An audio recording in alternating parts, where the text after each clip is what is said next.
یا ایھا الذین آمنو، اے لوگو جو ایمان لا چکے ہو، اللہ کو اپنا رب مان لیا ہے۔ ایمان کا یہ دعویٰ صرف زبانی طور پر کرنا ہی کافی نہیں، اس کا تقاضا بھی پورا کرنا ہے۔ اور وہ تقاضا کیا ہے؟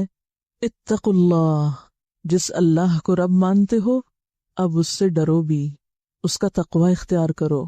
کیسا تقوی؟ حق تقاتہ، جیسے اس سے ڈرنے کا حق ہے، جیسا تقوی ہونا چاہیے۔ تقوی صرف بولنے کے لیے ایک لفظ نہیں، اس لفظ کے کچھ معنی اور تقاضے بھی ہیں۔ تقوی کے تقاضے پورے کرو۔ وَلَا تَمُوتُنَّ، اور تمہیں موت ہرگز نہ آئے، کبھی نہ مرنا اس حال میں، إِلَّا وَأَنْتُمْ مُسْلِمُونَ، مگر یہ کہ تم مسلمان ہو، فرما بردار ہو، اس کے آگے جھکے ہوئے ہو۔ ایمان کے بعد تقوی ضروری ہے۔ تقوی کیا ہے؟ تقوی نام ہے پرہیزگاری کا، کہ انسان دنیا میں احتیاط اور پرہیز کے ساتھ زندگی گزارے، اللہ سے ڈرتے ہوئے زندگی بسر کرے، اور اللہ سے ڈرتے ہوئے ہر اس کام سے، ہر اس بات سے، ہر اس چیز سے محتاط رہے، بچ کر رہے جو اللہ کو پسند نہ ہو، خواہ قول ہو یا فعل ہو یا سوچ ہو، حتیٰ کہ ذاتی عمل ہو یا لوگوں کے ساتھ معاملہ ہو، ہر معاملے میں اللہ کی طرف دھیان رہے کہ وہ دیکھ رہا ہے۔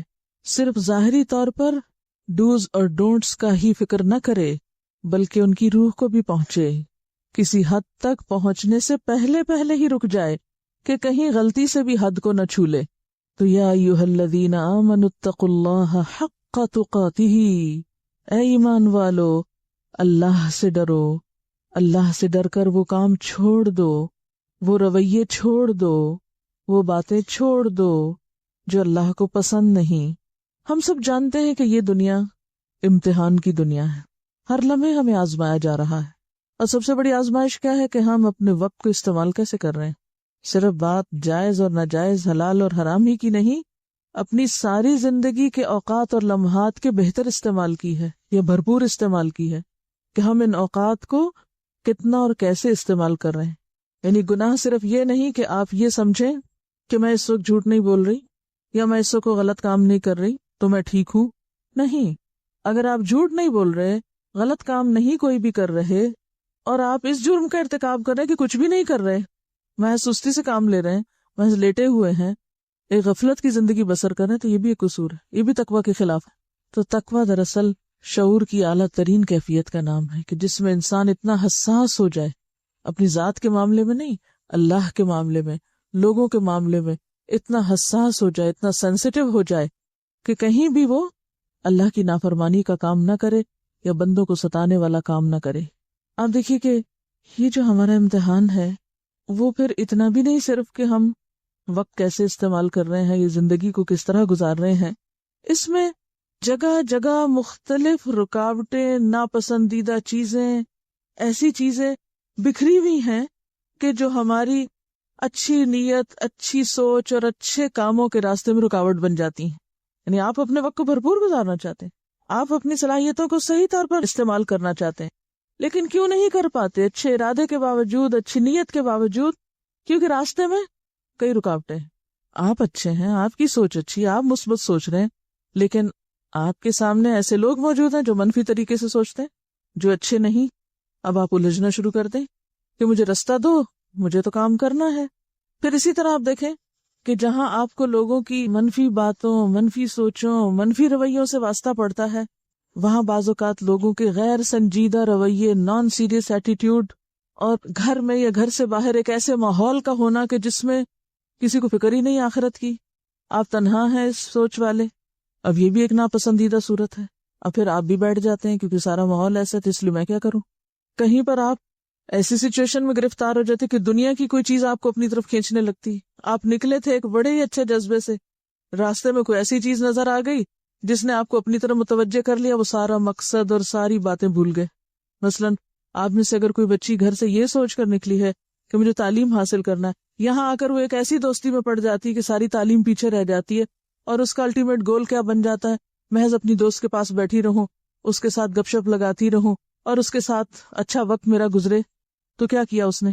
وہ ساری نیت اور جذبہ اور ساری قربانی وہ سب ختم ہو گئی، وہ الجھ گئی کسی اور چیز میں۔ اسی طرح بہت سے ایسے اسباب ہوتے ہیں جو بہت ہی ناخوشگوار ہوتے ہیں، لمحے لمحے پر آپ کو ناخوشگوار کیفیات سے دوچار ہونا پڑتا ہے۔ کبھی کوئی آپ کو کچھ بات کہہ دیتا ہے، کبھی آپ کو کوئی ایسی چیز نظر آ جاتی ہے جو آپ کو اچھی نہیں لگتی، کبھی آپ کی یادوں میں، آپ کے خیالات میں، آپ کی سوچوں میں، آپ کے شعور لا شعور میں کوئی بچپن کے، کوئی ازدواجی زندگی کے، کوئی بچوں کے ایسے واقعات، معاملات، مسائل، پریشانیاں آپ کو پیچھے سے اٹھ کے کچوکے لگاتی رہتی ہیں۔ دیکھو تمہارے ساتھ تو یہ ہو گیا، تمہارے ساتھ تو وہ ہو گیا۔ کتنی ہی چیزیں ہیں جو ہمیں مسلسل ناخوشگوار رکھتی ہیں۔ یہ سب کیا ہے؟ یہ دنیا کا جنگل ہے، یہ بکھرے ہوئے کانٹے ہیں، جھاڑیاں ہیں۔ آپ کے اپنے اندر بڑا عزم جمع ہے، بڑے شوق ہیں، بہت بہت کچھ کرنے کے لیے آپ تڑپتے ہیں، روتے ہیں، دعائیں مانگتے ہیں، لیکن حالات کرنے نہیں دیتے۔ کبھی بچے پاؤں پکڑ رہے ہیں، کبھی شوہر روک رہا ہے، کبھی ماں باپ محبت میں آڑے آ رہے ہیں، کبھی کوئی اور ہم پہ ترس کھا رہا ہے، کبھی کوئی بیماری آ جاتی ہے۔ غرض کہ آپ ان گنت رکاوٹیں پائیں گے اپنے راستے میں۔ اب ان ساری رکاوٹوں کو عبور کر کے اصل منزل تک کیسے پہنچنا ہے، یہ انتہائی سمجھداری کا کام ہے، اور یہ صرف سمجھدار شخص کر سکتا ہے۔ صرف وہ کر سکتا ہے جو شعوری طور پر بیدار ہو، جس کی آنکھیں کھلی ہوں، اور جو محتاط ہو، سمجھدار ہونے کے ساتھ ساتھ اور سمجھدار ہونے کی وجہ سے محتاط ہو۔ اسی احتیاط کا نام تقویٰ ہے کہ منزل کو بھی نہیں بھولنا، اور ان ساری رکاوٹوں کو خوش دلی کے ساتھ عبور کرتے جانا ہے، ایک کے بعد ایک چیز سے ٹکرائے بغیر رستے پہ چلتے جانا اور منزل پہ پہنچنا ہے۔ اسی مضمون کو ایک بہت اچھے اثر میں بیان کیا گیا ہے کہ حضرت عمر رضی اللہ تعالی عنہ نے ایک مرتبہ کعب احبار سے، جو ایک یہودی عالم تھے، ان سے پوچھا کہ تقویٰ کیا ہوتا ہے، آپ تقویٰ ڈیفائن کریں مجھے۔ تو انہوں نے کیا کہا تھا، آپ سب جانتے ہیں اس واقعے کو، کہ کیا کبھی تم کسی خاردار جنگل سے گزرے ہو؟ تو انہوں نے کہا ہاں گزرا ہوں۔ پوچھا کیسے گزرے؟ کہا اپنا دامن بچا بچا کے، کسی بھی چیز سے الجھے بغیر۔ یہ اتنی خوبصورت مثال ہے تقویٰ کی کہ شاید ہی اس سے بہتر کوئی چیز تقویٰ کو ایکسپلین کر سکے۔ یہ دنیا کیا ہے؟ خاردار جنگل، جس کے خوبصورت پھول بھی ایک طرح سے آزمائش ہیں، جس میں خوبصورت اٹریکشنز، وہ حب و شہوات کی ساری قسمیں، وہ بھی بظاہر جو خوبصورت نظر آتی ہیں وہ بھی دراصل کانٹے ہی ہیں اس رستے کے، وہ بھی جھاڑیاں ہی ہیں۔ تو جو شخص نظر سامنے رکھتا ہے کہ مجھے وہاں پہنچنا ہے اور اوپر میرا رب مجھے دیکھتا ہے، تو اس کی چال اور رفتار اور گزرنے کا طریقہ کیسا ہو جائے گا، کیسا ہوگا؟ بہت محتاط۔ ابھی آپ دیکھیے کہ آج بارش ہو رہی ہے اور رستوں پہ پھسلن ہے، کیچڑ ہے، کہیں پانی ہے۔ اب آپ یہاں تو نہیں بیٹھے رہیں گے نا، گھر تو جانا ہے۔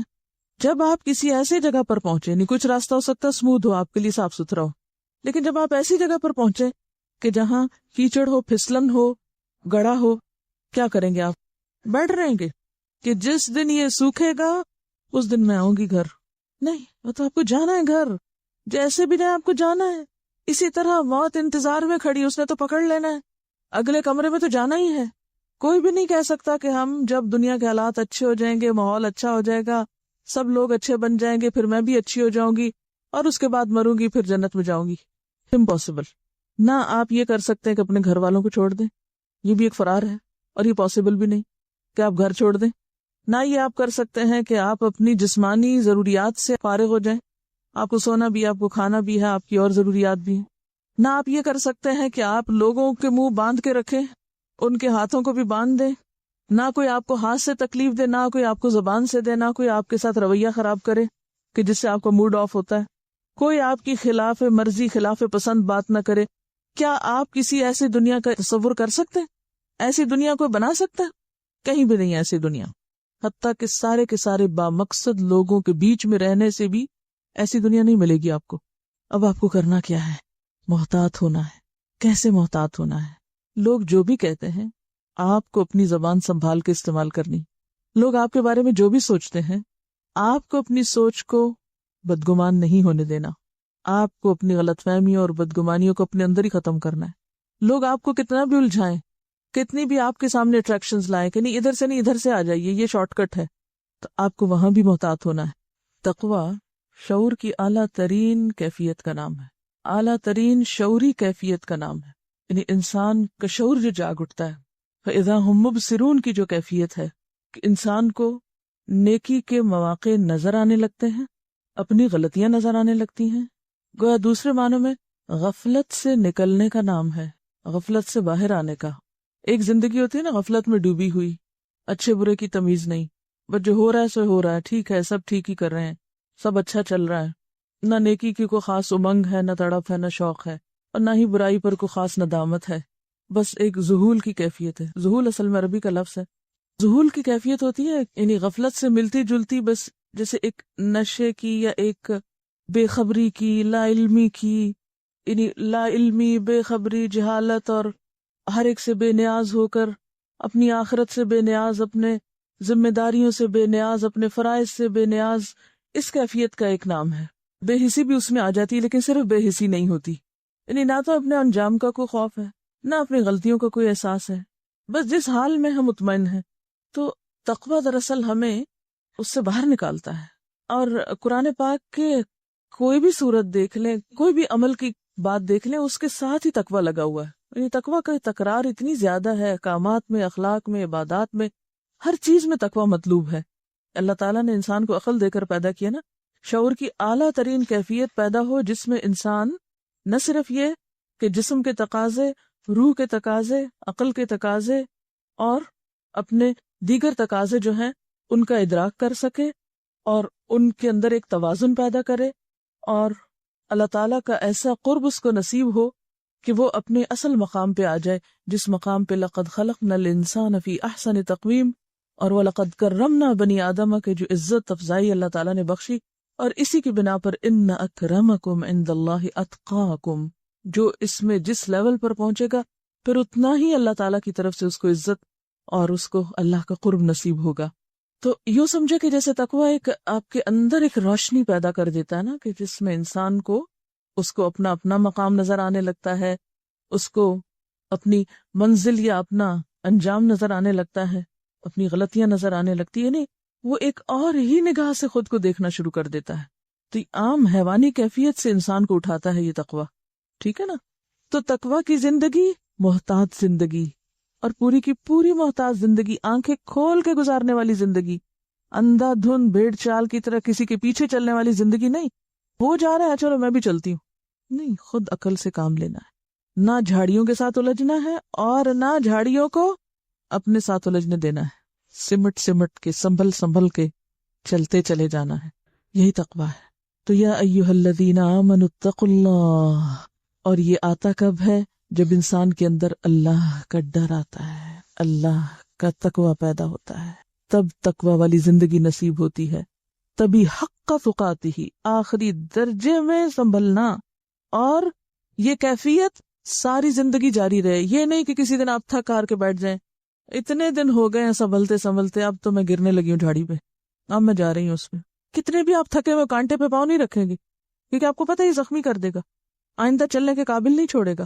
لہٰذا وَلَا تَمُوتُنَّ إِلَّا وَأَنْتُمْ مُسْلِمُونَ، موت تک۔ کتنی زبردست وارننگ ہے، ہرگز نہ مرنا مگر یہ کہ تم فرما بردار ہو، اللہ سے ڈرنے والے ہو، اطاعت گزار ہو، تمہاری موت نافرمانی میں نہ آئے۔ کیوں؟ اس لیے کہ حدیث میں آتا ہے نا کہ جیسی تمہاری زندگی ہوگی ویسی ہی تمہاری موت ہوگی، اور جس حال میں تم مرو گے اسی حال میں تم اٹھائے جاؤ گے۔ تو اگر موت اللہ کی نافرمانی میں آ گئی تو کیا ہوگا؟ اٹھو گے بھی تو اللہ کی نافرمانی میں نا، اور اللہ کی نافرمانی میں مر کے اللہ کو راضی تھوڑی کر سکتے۔ تو خاص طور پر اپنی عاقبت کی فکر۔ اس کے لیے کرنا کیا ہے؟ اس کے لیے آپ کو اجتماعی زندگی درکار ہے۔ یہ اتنا مشکل رستہ ہے، یہ اتنا مشکل امتحان ہے اس زندگی کا کہ آپ تنہا بچ ہی نہیں سکتے۔ تنہا بھیڑ کو تو بھیڑیا کھا ہی جائے گا، اکیلے نہیں چل سکتے، امپاسبل۔ کہ آپ ساری دنیا چھوڑ کے گھر میں جا بیٹھے اور کہیں میں متقی بن کے زندگی گزارنے لگی ہوں، یہ نہیں ہو سکتا۔ اس کے لیے حل بتایا گیا ہے، وَاعْتَصِمُوا بِحَبْلِ اللَّهِ جَمِيعًا، قرآن پر جمع ہونا۔ کیونکہ آپ دیکھیے کہ اگر سڑک کے اوپر صرف آپ ہی محتاط ڈرائیور ہیں اور باقی لوگ اناڑی ہیں، آپ بچ سکتے؟ نہیں بچ سکتے۔ آپ کو ماحول چاہیے ہی چاہیے، اور اس کے لیے اگر آپ صرف خود اکیلے قرآن پڑھ رہے ہیں تو کافی نہیں، اگر صرف آپ کا تعلق قرآن کے ساتھ تو کافی نہیں، اس کے لیے دوسروں کو بھی اس رستے پر لانا اور سب کو اسی پر اکٹھا کرنا ہے، تب آپ کے لیے پاسبل ہوگا کہ آپ بھی اس رستے پر بچ کے چل سکیں۔ تو حکم کیا؟ وَاعْتَصِمُوا بِحَبْلِ اللَّهِ جَمِيعًا، سب مل کر اس پر متفق ہو جاؤ، قرآن کو مضبوط تھام لو۔ حبل اللہ کا معنی یہاں اللہ کی رسی، رسی سے مراد یہاں جیسے کہ حدیث میں آتا ہے کہ القرآن حبل اللہ المتین، قرآن ہی اللہ کی مضبوط رسی ہے جس کا ایک سرا آپ کے ہاتھ میں اور ایک سرا اللہ کے پاس۔ اللہ سے جڑنے کے لیے اللہ سے مضبوط تعلق اور سہارا، پھر پھسلن والے رستے کو سامنے لے آئیے۔ تو آپ جب پھسلنے والے رستے سے گزرتے ہیں تو کیا کرتے ہیں؟ فوراً دوسرے کو پکڑ لیتے ہیں نا، کوئی اور ساتھ ہوتا ہے اس کو پکڑ لیتے ہیں، کوئی رسی پکڑ لیتے ہیں، کوئی جیسے وہ ہل کلائمبنگ کرتے ہیں تو کیا کرتے ہیں؟ رسی پکڑ پکڑ کے اوپر چڑھتے ہیں نا۔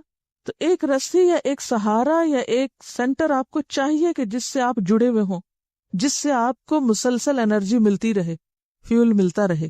تو وَاعْتَصِمُوا بِحَبْلِ اللَّهِ جَمِيعًا، اب آپ کو سہارا چاہیے۔ اچھا، عام طور پر ہم مشکل راستوں پر، مشکلات میں، تکلیف دہ رستوں پر کس کو سہارا بناتے ہیں؟ کس کا سہارا لینے کی کوشش کرتے ہیں؟ انسانوں کو، انسانوں پہ ڈیپینڈ کرنے لگتے ہیں، انسانوں کی طرف دیکھنے لگتے ہیں۔ پھسلنے والے کو آپ پکڑیں گے تو آپ کدھر جائیں گے؟ اکثر لوگ ایسے ہی پھسلتے ہیں نا۔ بہت سے لوگ جو ڈوبنے والوں کو بچانے لگتے ہیں وہ خود بھی ڈوب جاتے ہیں۔ تو یہاں ہمیں انسانی رہنمائی نہیں، اللہ کی رہنمائی کی طرف موڑا گیا، اس سے جڑو۔ اللہ کا ڈر اور اللہ کی رہنمائی کتاب کی شکل میں، اور صرف اکیلے نہیں، اور سارے بھی اسی کے گرد جڑ جاؤ، اسی کے گرد جمع ہو جاؤ اور مضبوط پکڑ لو۔ مضبوط پکڑنے کا کیا معنی ہے؟ یہ نہیں کہ کبھی تعلق ہو اور کبھی نہ ہو، یہ تو محد سے لحد تک، حتیٰ کہ پھر قیامت کے دن بھی اس کے سائے کی ضرورت ہوگی۔ اپنے آپ کو پرکھیے، یہاں دو طرح کے لوگ ہیں، ایک آپ سے طاقتور ہے اور ایک آپ سے کمزور ہے، ایک آپ سے بڑا ہے، ایک آپ سے چھوٹا ہے۔ اور بڑے چھوٹے کو آپ سٹیٹس میں دیکھیں، کسی بھی چیز میں دیکھ لیں، یعنی بڑے اور چھوٹے کی جو بھی آپ ڈیفینیشن کریں۔ بڑا شخص آپ سے کوئی کام کہتا ہے، آپ کیا کرتے ہیں؟ مان جاتے ہیں نا۔ کیوں مان جاتے ہیں؟ کیونکہ آپ کا اس سے مفاد وابستہ ہے، وہ بڑا ہے، مال میں زیادہ ہے، اگر آپ نے اس کی نافرمانی کی تو کیا ہوگا؟ آپ کو جو اس سے فائدہ پہنچنا وہ نہیں پہنچے گا، یعنی اس کے پیچھے ایک مفاد وابستہ نا، وہ اس سے بندھے ہوئے ہیں آپ۔ تو آپ اپنے مفاد کی خاطر، اپنے فائدے کی خاطر آپ بڑے کی بات نہ بھی چاہیں، مجبوراً بھی، تب بھی مان جاتے ہیں۔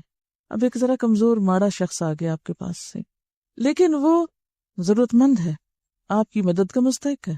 اب آپ کو اللہ کی خاطر کرنا ہے، اس کے ساتھ جو بھی کرنا ہے، اور وہ بہت بڑا ہے، بہت بڑا طاقتور ہے، اس پہلے والے شخص سے زیادہ بڑا ہے وہ، جس کی خاطر اب آپ اس اپنے سے چھوٹے کے ساتھ معاملہ کرنے لگے۔ اب یہاں آپ کیا کریں گے؟ کیا چیز آپ کو مجبور کرے گی کہ آپ اس چھوٹے کی بھی بات سنیں، اس کمزور کی بھی داد رسی کریں، دل جوئی کریں؟ ہاں، اللہ کا خوف ہی نا، اسی کا نام تو تقویٰ ہے نا۔ آپ کتنی تفسیریں کر چکے ہیں، تقویٰ اللہ کے خوف کو کہتے ہیں، لیکن جب عملی زندگی ہوتی ہے تو وہ خوف کہاں چلا جاتا ہے؟ یہ کوئی نہیں جانتا، کسی کو نہیں پتا۔ آپ اکیلے ہیں، ایک شخص کے ساتھ معاملہ کرتے ہیں، مطلب آپ ایک دفتر میں بیٹھے ہوئے، ایک شخص آتا ہے، آپ سے کچھ کہتا ہے، آپ یس سر کر کے جواب دیتے ہیں، وہ چلا جاتا ہے، ایک دوسرا آ جاتا ہے، آپ اس کو بےزتی کر کے نکال دیتے ہیں۔ کہاں ہے تقویٰ آپ کا؟ کس چیز کا فرق ہوا؟ تقویٰ تو کوئی نہ ہوا۔ اگر تقویٰ ہوتا تو آپ یہاں انصاف سے کام لیتے، عدل سے کام لیتے۔ ٹھیک ہے، کسی عمر میں بڑے یا کسی حیثیت رتبے میں بڑے شخص جس کو اللہ نے ایک مقام دیا، اس کو عزت دینا آپ کا فرض ہے، لیکن اس عزت دینے کا مطلب یہ نہیں کہ جو آپ سے کم ہے یا کمزور ہے یا چھوٹا ہے اس کو آپ اگنور کر دیں۔ اس چیز کو تو اللہ تعالیٰ نے اپنے رسول کے لیے پسند نہیں کیا۔ عبس وتولی ان جاءہ الاعمی، اور بعض اوقات یہ چیز دین کی تعلیم اور تبلیغ میں نظر آنے لگتی ہے لوگوں کی، کہ ساری کوششیں وہاں صرف ہونے لگتی ہیں جہاں سے علمی یا مالی یا کسی بھی طرح کا کوئی فائدہ ہو سکتا ہے، اور وہ طبقات اگنور ہونے لگتے ہیں یا پیچھے چھوڑ دیے جاتے ہیں کہ جن بیچاروں کو نہ دنیا میں اٹھنے کا موقع ملا اور نہ ان کو شعور کی بیداری کا، نہ کسی اور چیز کا۔ تو تقویٰ کا تقاضا کیا ہے؟ انسان بحیثیت انسان، مسلم ہے، نان مسلم ہے، مالدار ہے، فقیر ہے، پڑھا لکھا ہے، ان پڑھ ہے، کسی بڑے گھر میں رہتا ہے یا کسی جھونپڑی میں رہتا ہے، انسان بحیثیت انسان، میرے رب کی مخلوق، میرے رب کی پیاری چیز۔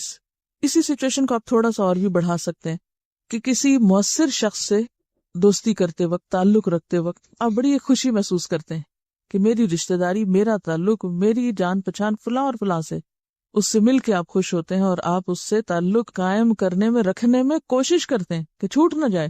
اس کے برعکس ایک دوسرا شخص جس سے تعلق رکھ کے نہ آپ کو عزت ملتی ہے نہ شہرت ملتی ہے، اس کی ضروریات کا خیال رکھنا یا اس کی طرف نظر رکھنا، یا اگر وہ خون کے رشتے میں ہے یا کسی بھی اور تعلق میں ہے تو اس سے تعلق نہ توڑنا، چاہے وہ حیثیت میں ہم سے کم ہے. کیا سوچ کر؟ جیسے حضرت ابوبکر صدیق رضی اللہ تعالیٰ عنہ کیا کرتے تھے جب وہ غلام آزاد کر رہے تھے تو بالکل مجبور بے کس بے سہارا قسم کے لوگوں کو آزاد کراتے تھے. تو ان کے والد نے ایک دن کہا ابو قحافہ نے کہ ابوبکر میں تمہیں دیکھتا ہوں کہ تم اپنے مال کو ایسے لوگوں پہ لگا رہے ہو جو تمہیں کوئی فائدہ نہیں پہنچا سکتے، اس کے برعکس تم اگر نوجوان اور طاقتور لوگوں کو آزاد کراؤ گے تو کل تمہارے کام آئیں گے. کہنے لگے بابا جان نہیں، اصل بات یہ کہ میں یہ سب کچھ اپنے رب سے جزا لینے کے لیے کر رہا ہوں، میں اس لیے نہیں ان کو آزاد کر رہا کہ یہ پلٹ کے میرے کام آئے. تو اس پر اللہ تعالیٰ نے قرآن پاک میں کیا آیت اتاری تھی؟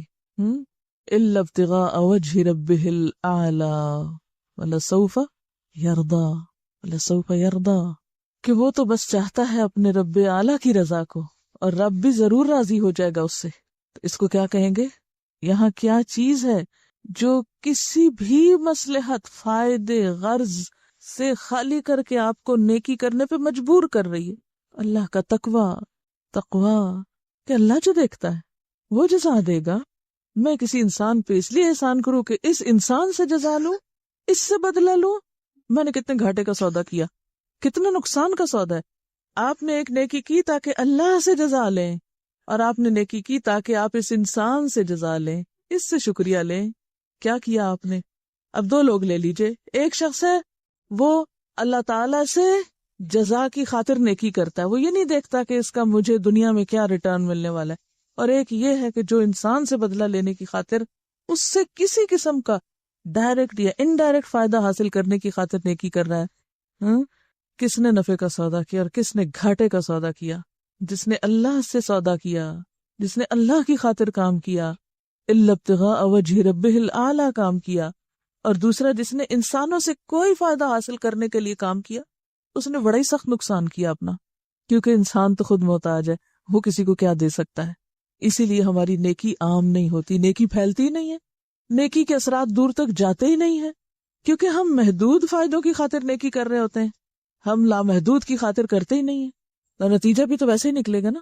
آپ صلی اللہ علیہ وسلم نے غزوہ حنین کے موقع پر ایک شخص کو وادی بھر بکریاں دے ڈالی تھیں. وہ جو عرابی آپ کو چمٹ گئے تھے ان کو آپ نے دے دیا تھا، حالانکہ وہ اتنے حقدار نہیں تھے. کیوں؟ دین کی خاطر. لوگوں کو دین میں داخل کرنا تھا، لوگوں کی بھلائی تھی، اس میں آپ کی بھلائی تھوڑی تھی. لوگوں کو دین میں لانا تھا.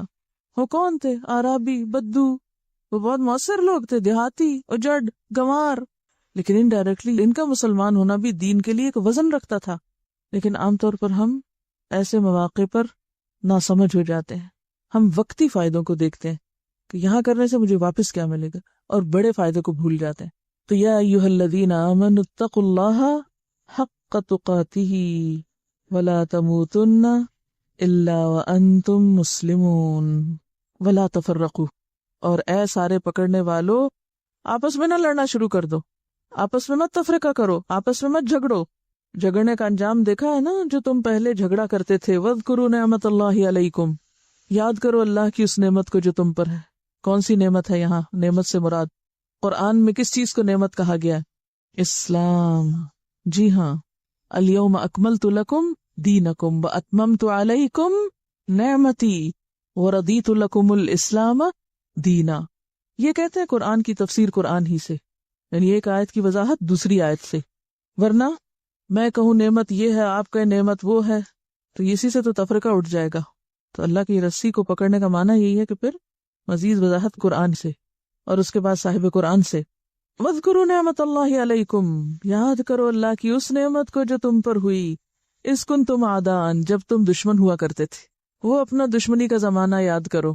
اہل عرب کو یاد کرایا جا رہا ہے کہ جب تم متفرق قبائل میں بٹے ہوئے تھے، فرقوں میں، ذاتوں میں، قبیلوں میں بٹے ہوئے تھے، اسلام کی نعمت ملنے پر تم اکٹھے ہوئے.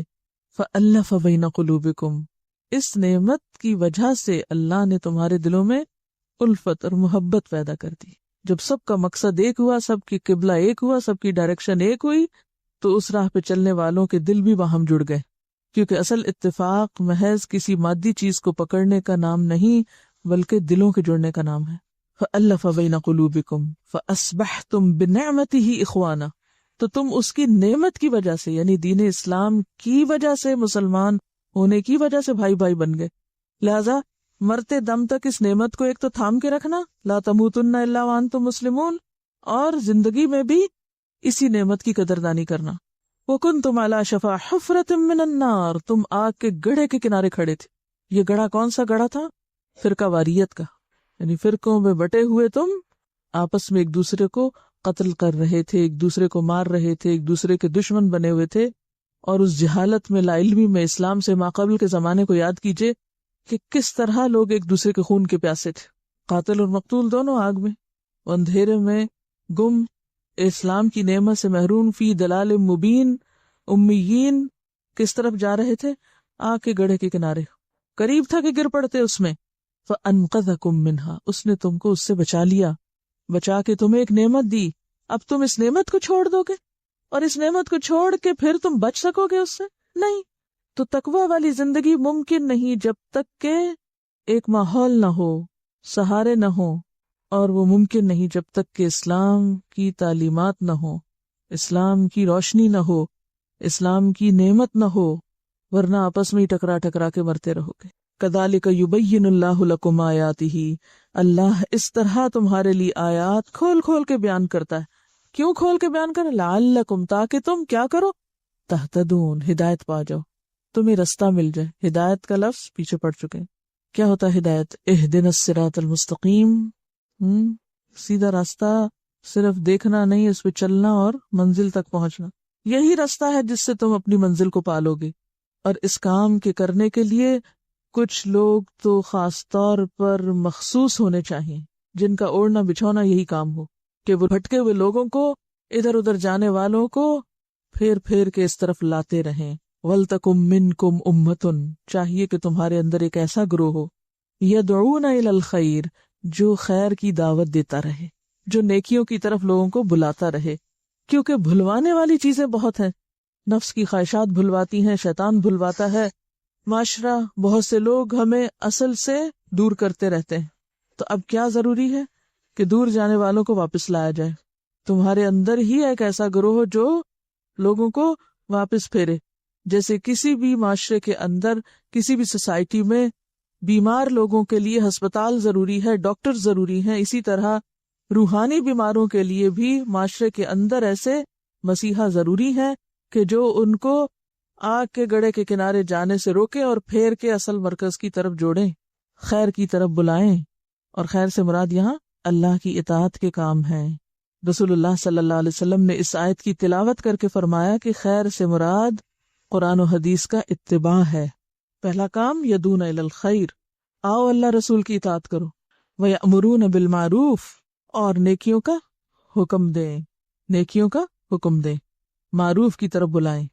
رسول اللہ صلی اللہ علیہ وسلم نے فرمایا من رأى منکم منکرا فلیغیرہ بیدہ، جو تم میں سے برائی دیکھے اسے چاہیے کہ اپنے ہاتھ سے اس کو بدل دے، یعنی کوئی خرابی دیکھے تو اس کو صاف کرے، اس کی جگہ صحیح چیز لائے۔ فإن لم يستطع فبلسانہ، اگر ایسا نہ کر سکے تو زبان سے، یعنی کسی اور کو کہے کہ وہ کرے۔ فإن لم يستطع فبقلبہ، اور اگر ایسا نہیں تو دل میں اس کی قباحت محسوس کرے۔ وذالک اضعف الایمان، اور ایمان کا کمزور ترین حصہ ہے۔ تو بالکل ایسے ہی نا کہ جیسے گھر میں آپ بیٹھی ہوتی ہیں تو دودھ گر گیا، آپ کیا کرتی ہیں؟ اٹھ کے جا کے کارپیٹ صاف کر دیتی ہیں، فرش صاف کر دیتی ہیں۔ بعض اوقات آپ خود مصروف ہیں کسی کام میں، یا آپ اٹھ نہیں پا رہے تو آپ اپنے بچے کو یا کسی کو بھی خادم کو بلاتے ہیں، کہتے ہیں کہ یہ جگہ صاف کر دو، زبان سے کہہ دیا۔ اور اگر دودھ گرے، چولہے کا ستیہ ناس ہو، دودھ اس پہ جلتا ہی چلا جائے اور صاحب خانہ کو اس کی کوئی بدبو نہ آئے، تو اس کا مطلب ہے کہ بے حس ہیں۔ تو اسی طرح معاشرے کے اندر اگر برائیاں پھیل رہی ہیں، تعفن پھیل رہا ہے، گندگی پھیل رہی ہے، اخلاقی خرابیاں عام ہیں، اور آپ ایمان والے ہوتے ہوئے شعور ہی نہیں رکھتے، آپ کو اس تعفن کی بوئی نہیں آتی، تو پھر یہ ایمان کیسا ہے اندر؟ یہ تو کمزور ترین درجہ ہے ایمان کا۔ یعنی مومن کی پہچان کیا ہے؟ ایمان والے کی پہچان کیا ہے؟ کہ وہ برائی دیکھتے ہی اپنی کوشش میں لگ جاتا ہے کہ اس کو میں ٹھیک کروں، نہیں کر سکتا تو دوسروں کو توجہ دلاتا ہے، اور اگر وہ ایسا بھی نہیں کرتا تو پھر تیسرا درجہ تو آخری درجہ ہے ایمان کا۔ رسول اللہ صلی اللہ علیہ وسلم سے پوچھا گیا من خیر الناس، لوگوں میں سب سے اچھے کون ہیں، اچھے لوگ کون ہوتے ہیں؟ آپ نے فرمایا آمرہم بالمعروف وانہاہم عن المنکر واتقاہم للہ واصلہم بالرحم، سب سے زیادہ نیکیوں کا حکم دینے والے، سب سے زیادہ برائیوں سے روکنے والے، سب سے زیادہ اللہ سے ڈرنے والے، اور سب سے زیادہ رشتوں کو جوڑنے والے۔ یہ ہے سب سے اچھے انسان کی پہچان۔ یعنی ایک ایمان والے کی پہچان کیا ہے کہ وہ اس کام میں سب سے آگے ہوتا ہے، اور اگر کوئی ایسا نہیں کرتا تو آپ صلی اللہ علیہ وسلم نے فرمایا خدا کی قسم تم ضرور خیر کا حکم دو گے، برائیوں سے روکو گے، ورنہ عنقریب اللہ تعالیٰ ایسا عذاب نازل فرمائے گا کہ تم دعائیں کرو گے اور وہ قبول ہی نہ ہوں گی۔ چونکہ امت مسلمہ نے ایک عرصے تک اس کام سے غفلت اختیار کی، لہذا گھر کے اندر بھی اور گھر سے باہر بھی ہر طرف فساد پھیل گیا، اور اب ہم چاہتے ہیں کہ یہ فساد صرف ہماری دعاؤں سے ٹھیک ہو جائے، تو یہ نہیں ہو سکتا۔ خدا نے آج تک اس قوم کی حالت نہیں بدلی، نہ ہو خیال جس کو اب اپنی حالت بدلنے کا۔ اب تو قربانی کرنی پڑے گی، اب تو بڑے پیمانے پر اس معاملے کی اصلاح کرنی پڑے گی، تبھی اللہ کی رحمت آئے گی۔ تو یأمرون بالمعروف وینہون عن المنکر، اور وہ برائیوں سے روکنے والے ہوں، وَأُولَئِکَ هُمُ الْمُفْلِحُونَ، اور یہی لوگ ہیں کامیاب ہونے والے۔ پھر فرمایا وَلَا تَكُونُوا، اور نہ تم ہو، کیسے نہ ہو، کالذین، ان لوگوں کی طرح، یعنی پچھلی قوموں کی طرح، تفرقوا، جنہوں نے تفرقے بازی کی، واختلفوا، اور اختلاف کیا، من بعد ما جاءہم البینات، اس کے بعد کہ ان کے پاس کھلی نشانیاں آ گئی تھی، کتاب موجود تھی، واضح ہدایات موجود تھیں، لیکن ان کو چھوڑ کر انا پرستی کا شکار ہوئے اور باہم اختلاف میں پڑ گئے۔ حضرت معاویہ رضی اللہ تعالیٰ عنہ سے روایت ہے، رسول اللہ صلی اللہ علیہ وسلم نے فرمایا تم سے پہلے اہل کتاب 72 فرقوں میں بٹ گئے، اور یہ امت 73 فرقوں میں بٹ جائے گی، جن میں سے 72 جہنم میں اور ایک جنت میں جائے گا۔ صحابہ نے عرض کیا وہ نجات پانے والا فرقہ کون سا ہوگا؟ آپ نے فرمایا ما انا علیہ و اصحابی، جس پر میں اور میرے صحابہ ہیں۔ اہدنا الصراط المستقیم صراط الذین انعمت علیہم، انعام یافتہ گروہ، آپ کے ساتھیوں کا گروہ، یعنی آپ کی پیروی اور آپ کے صحابہ کرام کے طریقوں کی پیروی۔ ولا تکونوا کالذین تفرقوا واختلفوا من بعد ما جاءہم البینات واولئک لہم عذاب عظیم، ایسے لوگوں کے لیے عذاب عظیم ہے۔ تو اس سے یہ پتہ چلتا ہے کہ یدعون الی الخیر، یامرون بالمعروف اور ینہون عن المنکر کا کام اس وقت رک جاتا ہے جب لوگ ایک دوسرے کو کاٹنے لگتے ہیں، جب آپس کے اختلافات بڑھ جاتے ہیں، جب اصل کتاب ہدایت کو پیچھے چھوڑ دیا جاتا ہے، جب ہر شخص اپنی منمانی باتیں اور فلسفے بگاڑنے لگتا ہے، جب وہ اللہ کی کتاب کے ذریعے لوگوں کو ہدایت دینے کی بجائے محض اپنے تخیلات کی بنا پر لوگوں کو خیر کی طرف بلاتا ہے۔ یہ خیر کا تصور اس کے ذہن میں کچھ اپنا ہی من گھڑت ہوتا ہے۔ تو جب تک ہم کسی بیماری سے شفایاب ہونے کے لیے صحیح طریقہ علاج نہیں اختیار کریں گے، کیا نہیں ہوگا؟ شفا نہیں ہوگی۔ تو بہت سی کوششیں ناکام ہوتی چلی جائیں گی جب تک ہم نے اصل کو نہ پکڑا، اور وہ کیا ہے؟ تفرقہ بازی چھوڑ کر، باہمی اختلاف چھوڑ کر اصل کو پکڑ لینا، نہ کہ اس اصل کو اختلاف کا ذریعہ بنا لینا۔ کیونکہ یہاں اہل کتاب کی مشکل کیا بتائی گئی کہ ان کے پاس اللہ کی ہدایت موجود تھی، پھر بھی اختلاف کرتے رہے۔ یعنی ایک اختلاف کیا ہے؟ لا علمی میں، لا علمی کا اختلاف، جہالت کا اختلاف، اور ایک اختلاف کیا ہے؟ جانتے بوجھتے ہوئے اختلاف۔ تو لا علمی میں تو اختلاف اس لیے ہوتا ہے کہ پتہ ہی نہیں، اور جانتے بوجھتے اختلاف کب ہوتا ہے؟ جب انسان اللہ کی بزرگی کو چھوڑ کر اپنی بزرگی کے شوق میں مبتلا ہو جاتا ہے، ایگوئسٹ ہو جاتا ہے، انا پرست ہو جاتا ہے، جب سیلف سینٹرڈ ہو جاتا ہے، صرف اپنی ذات کی خود نمائی کے شوق میں مبتلا ہو جاتا ہے۔ پہلے لوگوں کے لیے مفلحون فلاح تھی، اور ان لوگوں کے لیے عذاب نظیم ہے۔ یہ کیا عذاب نظیم ہے؟ یوم تبیض وجوہ، یہ اس دن پتہ چلے گا جب لوگوں کی اصلیت سامنے آ جائے گی، اور ان کی اصلیت ان کے چہروں پہ آ جائے گی۔ کیسے؟ کچھ چہرے تو اس دن سفید ہوں گے، یعنی روشن ہوں گے، چمکدار ہوں گے، وہ تسود وجوہ، اور کچھ چہرے سیاہ ہوں گے۔ یہ فرق کس وجہ سے ہوگا؟ اعمال کی وجہ سے ہوگا۔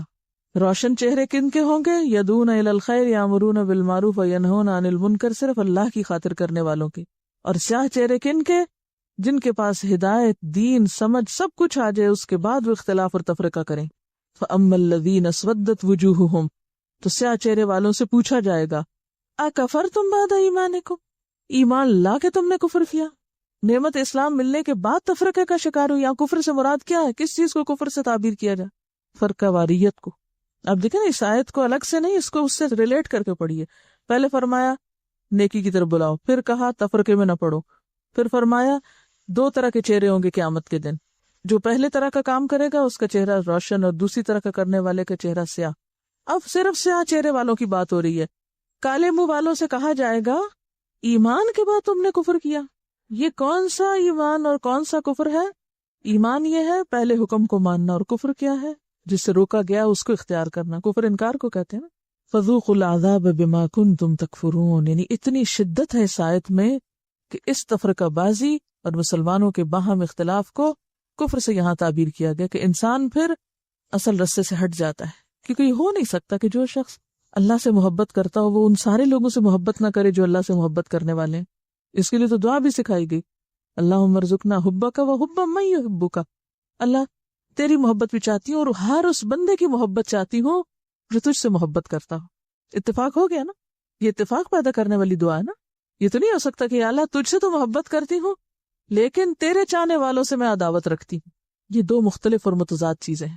اور پھر بتایا سفید چہرے کس کے؟ وَأَمَّا الَّذِينَ ابْيَضَّتْ وُجُوهُهُمْ فَفِي رَحْمَةِ اللَّهِ. جن کے چہرے روشن ہوں گے وہ اللہ کی رحمت میں ہوں گے. ہم فیہا خالدون، جس میں وہ ہمیشہ ہی رہیں گے.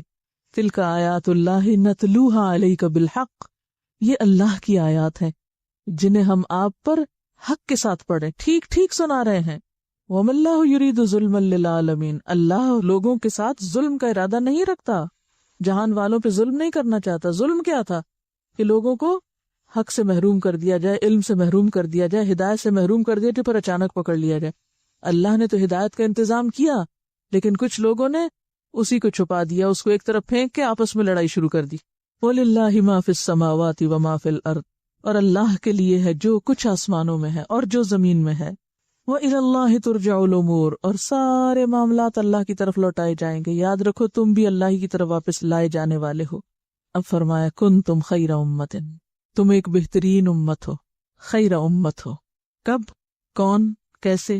اخرجت للناس، جو لوگوں کے لیے نکالی گئی ہے، جس کا کام لوگوں کو فائدہ پہنچانا ہے، جو انسانیت کی بھلائی کے لیے وجود میں لائی گئی. کیسے؟ تأمرون بالمعروف. تم نیکی کا حکم دیتے ہو اس لیے اچھے ہو. وتنہون عن المنکر. اور تم برائیوں سے روکتے ہو. وتؤمنون باللہ. اور تم اللہ پہ ایمان رکھتے ہو. ولو آمن اہل الکتاب. اور اگر اہل کتاب ایمان لے آئے ہوتے، یعنی یہ کام کر چکے ہوتے. کون سا کام؟ امر بالمعروف اور نہی عن المنکر کا، جس کو انہوں نے چھوڑا. کیوں چھوڑا؟ کیونکہ آپس میں اختلاف شروع کر دیا، اصل بات کو بھول گئے، باہم لڑائیاں شروع کر دی. تو اگر اہل کتاب ایمان لاتے تو بہتر تھا. اب یہاں پھر آپ دیکھیں کہ اہل کتاب کے تفرقے کو چونکہ کفر کہا گیا تو ان کے تفرقہ چھوڑنے کو یہاں کس سے تعبیر کیا گیا؟ ایمان سے. منہم المؤمنون. ان میں سے بعض ایسا کام کر بھی رہے ہیں، مومن ہیں. وَأَكْثَرُهُمُ الْفَاسِقُونَ. اور اکثر ان میں سے فاسق ہیں. عام طور پر جب یہ آیت پڑھی جاتی ہے کنتم خیر امت، تو ہم صرف اس حصے کو لے لیتے ہیں، ہم سب بہترین امت ہیں، کہ بحیثیت قوم کے ہم خیر امت ہیں اور ہم ساری قوموں سے بہتر لوگ ہیں. چاہے ہم برے سے برے کام کریں پھر بھی ہم کیا ہیں؟ سب سے اچھے. We are the chosen people. جیسے یہود بھی کہتے تھے نسلی تفاخر، ہم سب سے اچھے ہیں، ہم ہی بہتر. جیسے مولانا حالی نے کہا تھا نا، وہ امت لقب جس کا خیر الامم. امت مسلمہ کو کیا لقب دیا گیا تھا؟ خیر الامم، ساری امتوں سے بہتر. لیکن اس بات کو یاد رکھیے کہ کہیں اس بات میں غلط فہمی کا شکار نہ ہو کہ یہ ہمیں مسلمان ہوتے ہی لقب مل گیا، بس ہم کچھ کریں یا نہ کریں ہم انٹائٹلڈ ہیں اس لقب کے کیونکہ ہم مسلمان ہیں. تو صرف مسلمان گھرانے میں پیدا ہونے سے آپ کو یہ لقب نہیں مل سکتا جب تک کہ آپ آیت کا باقی حصہ بھی نہ اختیار کریں. اور وہ کیا ہے؟ اخرجت للناس. لوگوں کے لیے نہ نکلیں. لوگوں کے لیے نکلنے کا کیا مطلب ہے؟ ان کی خیر و بھلائی کے کام جب تک نہ کریں، ان کو جب تک فائدہ نہ پہنچائیں. کیسا فائدہ؟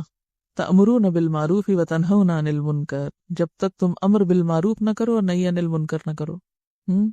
تو گویا اگر مطلوبہ صفات ہوں گی تو ہی خیر امت ہوں گے، ورنہ قیامت کے دن رسوائی سے کوئی بچا نہیں سکتا.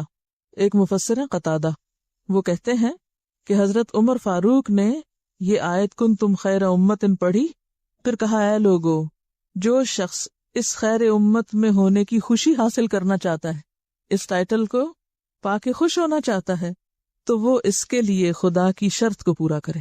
وہ اس کے لیے کس کو پورا کرے؟ خدا کی شرط کو، یعنی صرف پیدائشی یا نسلی طور پر مسلمان ہونا اس ٹائٹل کو حاصل کرنے کے لیے کافی نہیں۔ کیا کہا میں نے؟ صرف پیدائشی طور پر یا نسلی طور پر مسلمان ہونا، کہ ہمارے اماں ابا مسلمان تھے، ہم مسلمان ہو گئے، چونکہ ہم مسلمان ہیں اس لیے ہم خیر امت ہو گئے، یہ کافی نہیں جب تک کہ اس کے تقاضے یا شرائط نہ پوری کی جائیں۔ اور وہ شرائط کیا ہے؟ اخرجت للناس، صرف اپنے گھر میں یا اپنے اندر مت بیٹھے رہو، لوگوں کے لیے نکلو، تامرون بالمعروف وتنہون عن المنکر کرو۔ ابن کثیر کہتے ہیں خیر امت کی تشریح میں، وہ لوگوں کے لیے سب لوگوں سے بہتر ہے۔ خیر امت کون ہے؟ جو انسانوں کے لیے باقی سارے انسانوں سے زیادہ بہتر ہیں، فائدہ مند ہیں۔ اسی لیے جب کوئی ڈیزاسٹر ہوتا ہے دنیا میں یا کوئی مصیبت آتی ہے تو ہم سب سے پہلے پہنچتے ہیں، ایسا ہی ہے؟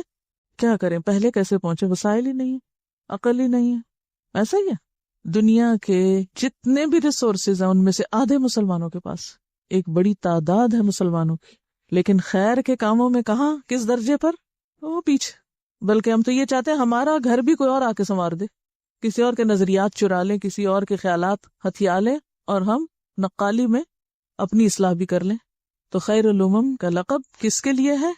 ابن کثیر کہتے ہیں کہ وہ جو لوگوں کے لیے سب لوگوں سے بہتر ہیں، جو انسانوں کی ہمدردی میں سارے انسانوں سے بہتر ہیں، جو لوگوں کے لیے سب سے زیادہ نفع مند ہیں۔ خیر امت کون ہے؟ جو لوگوں کے لیے سب سے زیادہ فائدہ مند ہے، نفع مند ہے۔ اب اس پر پرکھیے اپنے آپ کو کہ واقعی ہم سب سے زیادہ انسانوں کے خیر خواہ، ہمدرد اور ان کے لیے فائدہ مند ہیں، کہ ان کو آخرت کے عذاب سے بچانے کے لیے تڑپ رہے ہیں کہ یا اللہ کوئی ایک بھی نہ جہنم میں جائے، اس دنیا میں بھی کوئی ایک بھوکا نہ رہ جائے، اس دنیا میں بھی کوئی ایک نہ پریشان حال ہو، اور آخرت میں بھی کوئی نہ سفر کرے، کوئی نہ مصیبت اٹھائے۔ کیا ہم واقعی ہم انہی چیزوں میں تڑپتے اور غم کھاتے اور روتے ہیں اور پریشان ہوتے ہیں؟ ہمارے آنسو کبھی اس کام کے لیے بھی بہے ہیں؟ یہ صرف ہم اپنی ذات سے ہی فرصت نہیں پاتے۔ اور یاد رکھیے یہ کام اکیلے نہیں ہو سکتا۔ اگر آپ چاہیں نا کہ میں خیر امت بننے کے لیے امر بالمعروف بھی کروں گی، نہی عن المنکر بھی کروں گی، اور اکیلے ہی جا کے سارے ڈیزاسٹر سے نپٹوں گی، کر سکتے ہیں؟ اس کے لیے تیاری چاہیے، اس کے لیے اکٹھا ہونے کی ضرورت ہے۔ کسی بھی مصیبت اور آفت کے وقت دنیا میں دوسری قومیں کیوں پہنچ جاتی؟ اس لیے کہ ویل اکوپڈ ہیں، محنت کیا، کام کیا، پتہ ہے کہ ملبے کے نیچے دبے ہوئے لوگوں کو نکالنا کیسے۔ ہمارے پاس کیا ہنر ہے؟ ہم کیا کرتے؟ ہم تو اپنی ضروریات پوری نہیں کرنے کے قابل، ہم تو اپنے شہر کے گٹر نہیں کھول سکتے، ہم تو اپنے ڈھیروں تلے دبے ہوئے انسانوں کو نہیں نکال سکتے، ہم دوسروں کی مدد کہاں سے کریں گے؟ لیکن اگر آپ یہ سمجھتے ہیں کہ انڈیویجولی اکیلے آپ خود سے سب بھاگ پڑیں اور یہ سب کام کر لیں، کبھی بھی نہیں ہو سکتا۔ اس لیے مین اور سینٹرل تھیم ان آیات کی کیا ہے؟ جمیعاً، اجتماعیت۔ ارکان خمسہ میں سے 5واں رکن کیا ہے؟ حج کیا سکھاتا ہے؟ اجتماعیت، اتحاد۔ رنگ و نسل، زبان کے اور درجوں، اسٹیٹس، مراتب کے اختلاف کے باوجود اتحاد۔ وآخر دعوانا ان الحمد للہ رب العالمین۔ سبحانک اللہم وبحمدک، نشہد ان لا الہ الا انت، نستغفرک ونتوب الیک۔ السلام علیکم ورحمۃ اللہ وبرکاتہ۔